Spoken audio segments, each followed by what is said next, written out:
We're just a few days away from the official Galaxy S23 Unpacked event. I will go over all of the S23 leaks and rumors so you know exactly what to expect. Hello and welcome to Cool War Tech.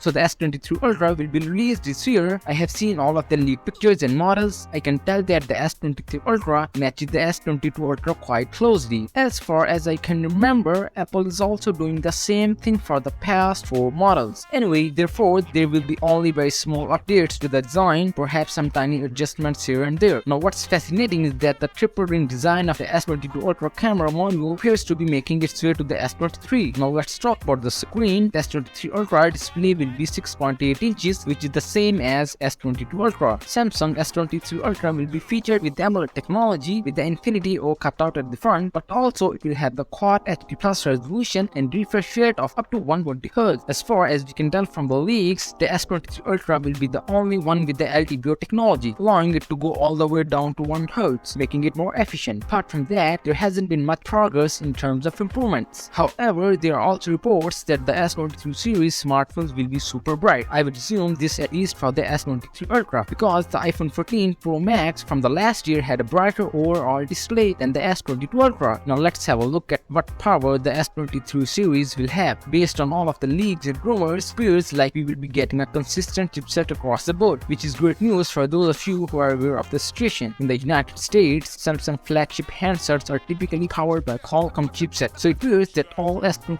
smartphones this year will use the Qualcomm Snapdragon 8 Gen 2 chipset. Right now, let's move on to the camera. So far as we can tell, the super wide camera will have a resolution of 12 megapixels, 2 zoom cameras, 1 zoom camera that offers 3 times optical zoom, and a pre-scope zoom camera that offers 10 times optical zoom up to 100 times digital zoom. There has also been a mention of the moon in the Samsung teases, so you would be able to shoot pictures of the moon. But what excites me the most is that we will be getting 8K 30 frames per second, which will be a big improvement. Samsung devices have been filming at 8K for quite some time now, but this has been limited to only 24 frames per second. Now moving on to stereo speakers, there are rumors that the S23 Ultra will have better speakers that are louder. As for batteries, the S23 Ultra appears to have the same battery size as the S23 Ultra, but because of the new consistent chipsets, hopefully we will be getting better efficiency, which will result in longer battery life overall for the S23 Ultra. Okay, so what do you think of the Samsung S23 Ultra? Share your thoughts in the comment section below. I hope you enjoyed this video. If so, please hit the like button. I will see you next time. Bye.